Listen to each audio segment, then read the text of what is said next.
Boa tarde, galera. Essa é a nossa aula número 2 da semana 2, tá? Nós estamos falando sobre alguns conceitos fundamentais em hidráulica, tá ok? Na aula passada a gente já viu algumas situaçõezinhas aí, né, sobre sistemas internacionais, um breve histórico da hidráulica e agora nós vamos entrar numa parte um pouco mais aplicada da hidráulica mesmo, tá ok? Bom, talvez você já tenha ouvido falar, e eu já tenha falado para vocês bastante aí, durante esse primeiro bate-papo que a gente teve aí, sobre os fluidos, né? Fluidos que a gente vai utilizar bastante aqui dentro da nossa disciplina de hidráulica, tá? Mas o que são fluidos? Fluidos são substâncias ou corpos cujas moléculas ou partículas têm a propriedade de se mover umas em relação às outras sob a ação de forças de mínima grandeza, tá ok? Então, o que são fluidos? Basicamente, os fluidos são os líquidos e os gases, certo? Tá? Os líquidos e os gases.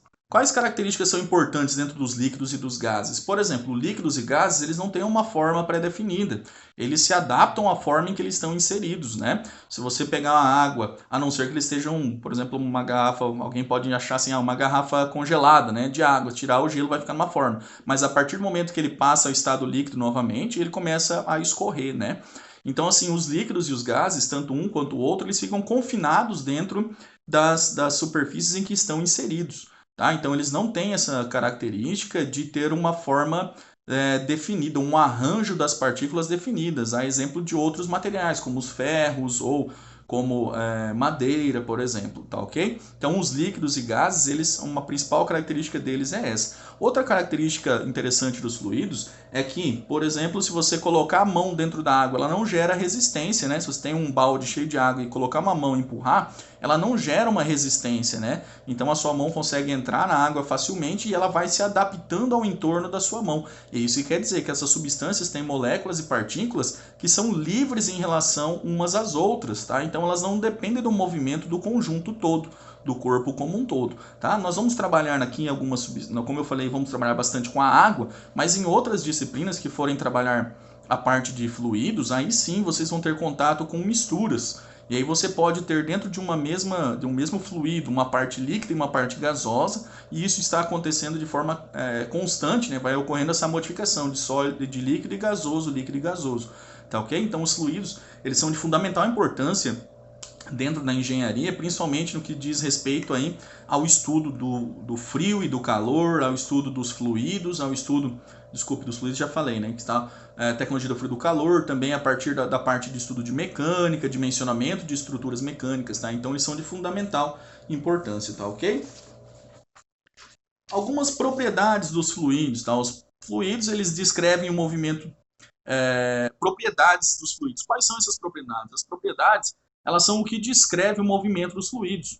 São os termos para definir o seu estado físico, tá, galera? Então aqui é o estado físico, tá? Então essas propriedades elas servem para a gente poder definir quais são os estados físicos de um determinado composto, tá? Então essas propriedades elas podem ser massa, volume, temperatura, energia, tá? Então aqui ó, pode ser massa, volume, né? Pode ser temperatura, tá? Então tudo vai depender. A partir dessas propriedades de um determinado fluido, eu consigo determinar qual é o seu estado físico. Professor, então eu vou ter que aprender tudo? Vou ter que decorar tudo? Não, na verdade não, porque a gente já tem bastante tabelas, né, que trazem aí, você relaciona o volume, ou melhor, a temperatura em uma determinada substância e você consegue categorizar qual o estado físico em que ela está se apresentando, tá? Então, as propriedades são as características de uma substância que tem um valor constante para um dado estado. Tá? Então, essa propriedade é uma determinada característica da substância, certo? E ela tem um valor constante para aquele dado estado. Ou seja, se ela se apresenta em um dado estado, ela não vai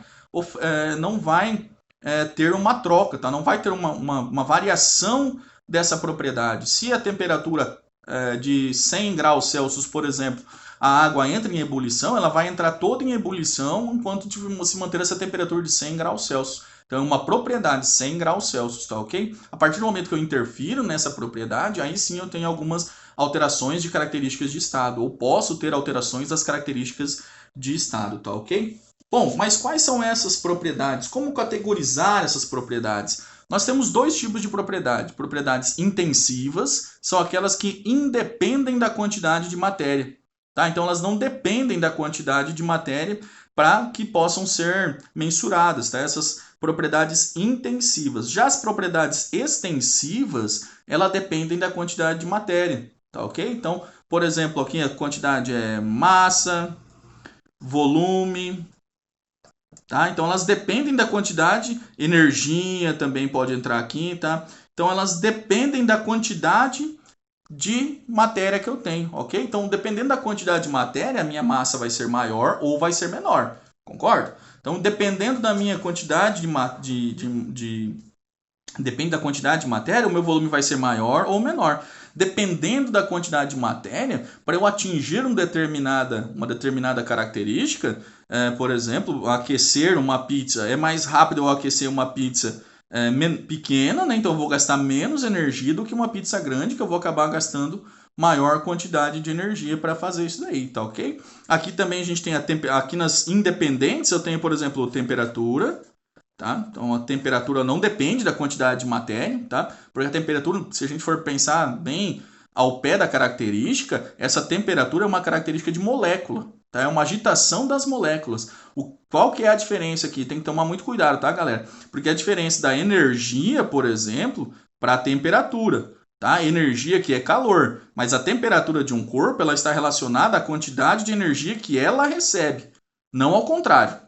Tá? Então a temperatura de um corpo está relacionada à quantidade de energia que ela recebe, tá? Ou que ela perde. Então quanto maior a quantidade de energia que eu receber, maior a agitação das partículas. E aí nada tem a ver com a quantidade de matéria, por exemplo, tá ok? Outra situação aqui também, que está aqui, né, que a gente não tem, seria a situação de pressão, tá ok? Então a pressão também não tem nada a ver com a quantidade de matéria, tá ok? Que está sendo exercida. A pressão ela é independente da quantidade de matéria. A pressão é uma força externa atuando sobre uma determinada área, tá ok? Então não tem nada a ver essa situação aqui, ok? Então lembrem dessas situações aí, tá ok? Bom, mas quais são as propriedades de interesse para nós dentro da hidráulica, tá? Nós vamos trabalhar com algumas propriedades aí dentro da hidráulica, tá? Como é que eu categorizo isso, né? Então, essas propriedades são principalmente massa específica e o peso específico, tá? Quais as características aí de massa específica e peso específico, tá? A massa específica ela é aqui definida pela letra grega ρ, tá? Isso aqui é uma letra grega ρ minúscula, tá? E ela é uma massa sobre um determinado volume, tá? É a massa daquele volume. Por exemplo, se eu disser para você que nós temos aí um refrigerante que tem 2 quilos, certo? Ele tem 2 quilos. Então você vai entender que a massa dele é 2 quilos, mas você não entende uma massa específica. Se você pegar aquele refrigerante e levar, você vai entender que ele tem 2 quilos. Mas se você for trabalhar com ele dividido pelo volume, aí você passa a ter uma massa por volume. Aí você tem 1 quilo, por exemplo, por metro cúbico. Ok? Aí você consegue trabalhar mais facilmente, né? O quilo por metro cúbico, tá? Isso aqui também é conhecido, a gente trabalha também em alguns casos como sendo densidade, né? Densidade. Quanto maior a densidade, seria mais difícil de ser ultrapassado um determinado material, né? Um determinado composto, né? Já lembro aquela situação da pena e do chumbo, né? Então, a gente tem essa situação aí, tá? Então, a massa específica é uma característica dos corpos, tá? Individual, então cada produto apresenta uma característica de massa específica e ela é dada por quilo por metro cúbico, tá ok? Também pode ter algumas variações aí, mas normalmente é dado em quilo por metro cúbico, tá? A gente pode trabalhar aqui em quilo por litro, tonelada por metro cúbico, então depende dos exercícios. O importante é você entender que quando você precisar fazer algum tipo de exercício, aí você tem que trabalhar sempre com as unidades numa mesmo patamar, tá? Senão você não consegue chegar a um denominador comum, não consegue chegar a um resultado, tá ok? Então a massa específica é uma característica de cada corpo, tá? Tem que lembrar também, galera, interessante lembrar que a massa de um corpo ela não se altera, tá? A massa de um corpo ela é independente, ó. A massa de um corpo ela não tem relação necessariamente com outros aspectos, tá? Já quando eu falo do peso específico, aí eu tenho uma outra relação aqui interessante, tá? O peso específico, ele é o peso dado em determinado volume, certo? Então aqui tá pela letra W, então o peso dado em determinado volume, peso, tá? Mas o que é peso? O que eu acabei de escrever para vocês anteriormente aí, na outra aula? O nosso peso, ele é igual a massa vezes a aceleração da gravidade, ok? Peso igual a massa vezes a aceleração da gravidade. E agora olha aqui, se eu colocar isso daqui nessa fórmula aqui, então eu vou ter aqui que o meu peso específico é igual a massa vezes a gravidade dividido pelo volume. Tá ok? E aí olha o que eu tenho aqui, que a minha massa sobre volume. Massa sobre volume é o quê? Massa sobre volume é a minha massa específica, ok? Então o meu peso específico, ele também pode ser definido, aqui o meu peso específico, ele pode ser definido como sendo a minha massa específica vezes a aceleração da gravidade. Tá ok? A massa específica dividido pela aceleração multiplicado pela aceleração da gravidade. Então isso também é uma característica, tá? Então o peso específico em relação à massa específica, tá ok? Então também pode ser compreendido aí que o nosso volume específico, ou melhor, o nosso peso específico, tá? Ele tem uma relação direta com a massa específica vezes a gravidade, uma vez que o peso também tem uma relação. Tem que lembrar sempre, galera, que peso e o peso específico são unidades de força, tá? Então eles são dados aqui, ou melhor, de força. Então aqui é dado como quilograma força por metro cúbico, ou é dado por newton por metro cúbico. Tá ok? Então tem que prestar atenção aqui, dependendo do sistema que a gente for trabalhar, ela vai ser dada nessas duas situações aqui. Certo, galera? Bom, outra situação que a gente tem é a densidade relativa, tá? O que é a densidade relativa? Tá? A densidade relativa é quando eu tenho algum produto e eu quero fazer uma comparação em relação a, tá ok? Então, normalmente, quando a gente trabalha densidade relativa, a gente tem que é a massa específica, o pezinho é massa específica do produto que eu estou buscando, e o meu ρ zero aqui é a massa específica da água.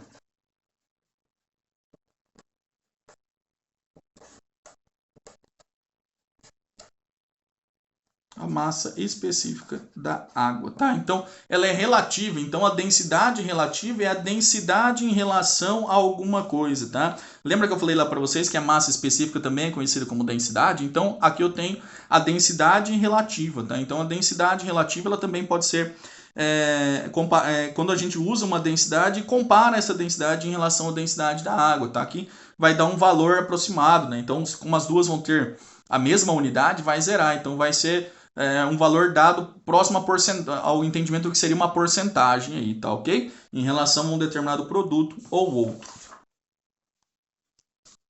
Bom, outra situação, outra característica, propriedade importante dos fluidos que nós vamos trabalhar é a questão relacionada à pressão, tá ok? O que a gente entende, o que a gente lembra por pressão, né? Pressão é uma força aplicada sobre uma determinada área, tá ok? Então a pressão é uma força aplicada sobre uma determinada área, tá ok? Então olha aqui, ó, a força, isso aqui é a definição que eu tenho de pressão.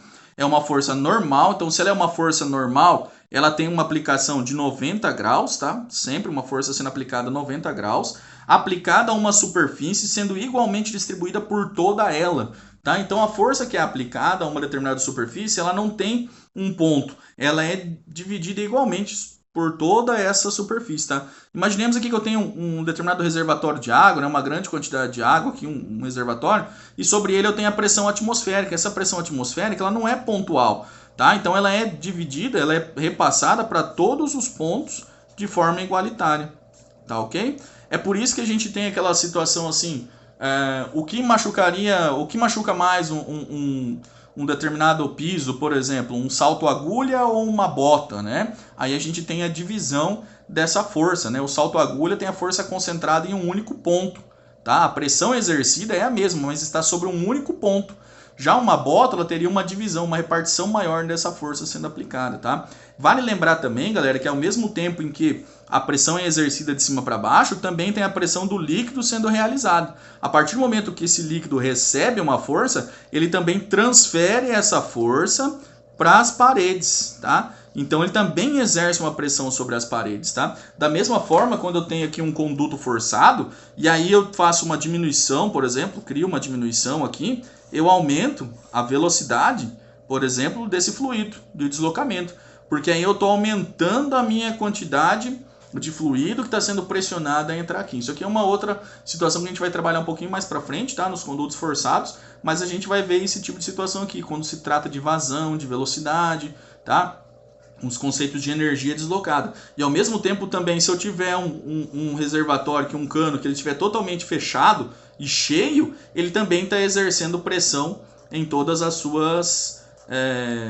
nas paredes também em que ele está inserido, tá ok? Isso aqui é bastante aplicado e bastante controle é feito sobre isso quando trata-se de deslocamento, por exemplo, de petróleo, tá? Quando a gente trabalha com deslocamento de petróleo, a gente tem medidores de pressões aí, tá? Os manômetros, que são posicionados em situações-chave aí para identificar possíveis entupimentos dentro esses dutos, né, de condução, e a partir desses manômetros aí a gente consegue identificar o aumento ou a diminuição da pressão, tá?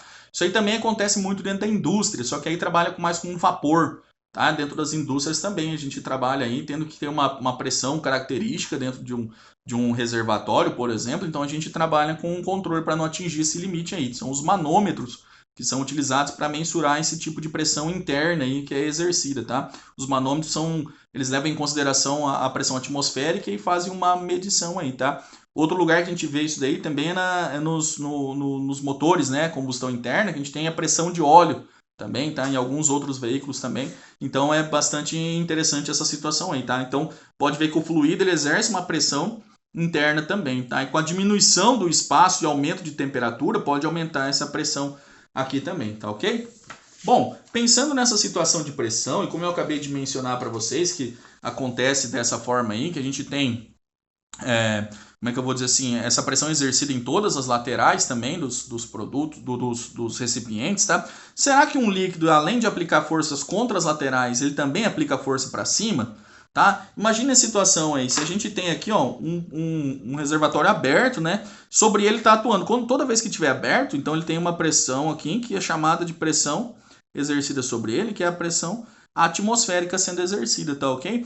Então, cada vez que exerce essa pressão atmosférica, como eu falei agora há pouco para vocês, ela é repassada para todas as paredes, tá? Essa pressão que é exercida sobre ele, ela é repassada para todas as paredes, tá? Então, se eu fizer, por exemplo, um furo aqui nesse ponto, fizer um determinado furinho aqui nesse ponto aqui, o que vai acontecer? Enquanto eu tiver essa pressão atmosférica sendo exercida e ele estiver em contato, esse fluido vai jorrar por esse reservatório aqui, por esse furo que eu gerei aqui, ok? A partir do momento que a minha água atingir um patamar que está abaixo desse furo, né? A hora que a água chegar num ponto abaixo desse furo, aí eu não teria mais essa situação aí, né, de esvaziamento de água, né? A não ser que seja gerada uma outra pressão diferente aí sobre ele, tá ok? Então sim, os líquidos também podem exercer força para cima, tá? Dentro dos reservatórios, ok?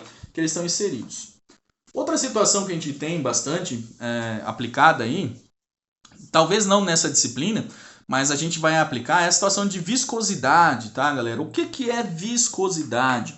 Uma substância mais viscosa ou menos viscosa, tá? Então, a viscosidade é aquela característica que ela tem de escoar mais lentamente, sabe? De ficar aderida uma a outra. Por exemplo, o óleo, ele é mais viscoso, né? Dependendo da viscosidade do óleo, ele é mais utilizado para alguns motores ou para outros motores, tá ok? A graxa, por exemplo, é também bem mais viscosa que os óleos, então eles não escorrem com facilidade, tá? Então, assim, dentro da nossa disciplina, nós quase não vamos trabalhar assim com essa situação de viscosidade, porque talvez em alguns exercícios só para vocês calcularem e tal e terem uma noção do como é utilizado, tá?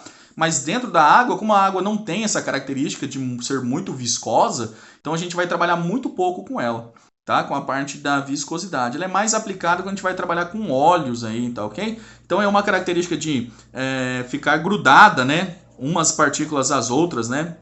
Tá? Grudada. Então ela tem uma dificuldade maior em separação das partículas uma das outras, certo? Então ela tem uma dificuldade muito grande em separar uma partícula da outra, tá ok?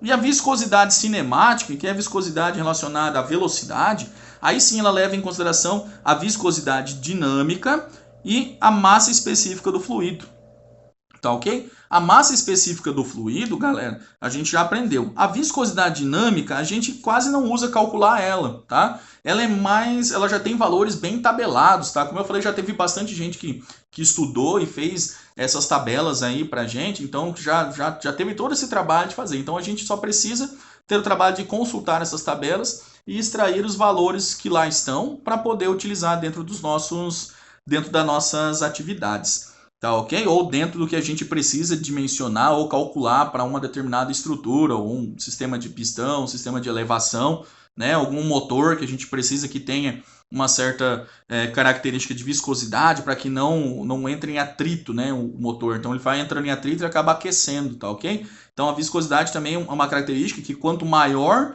a temperatura, menor é a viscosidade, tá, galera? Isso aqui é importante. Quanto maior a temperatura, menor é a nossa viscosidade, tá ok? Então a viscosidade é menor quanto maior aumenta a nossa temperatura, certo? Bom, outro conceito que a gente tem, que a gente utiliza, outra propriedade aí bastante utilizada, é o módulo de elasticidade volumétrica, certo, galera? O que é o módulo de elasticidade volumétrica? Ele é como é que eu vou dizer assim, uma característica que determina quanto uma determinada substância vai aumentar o seu volume devido a um aumento ou uma diminuição da temperatura.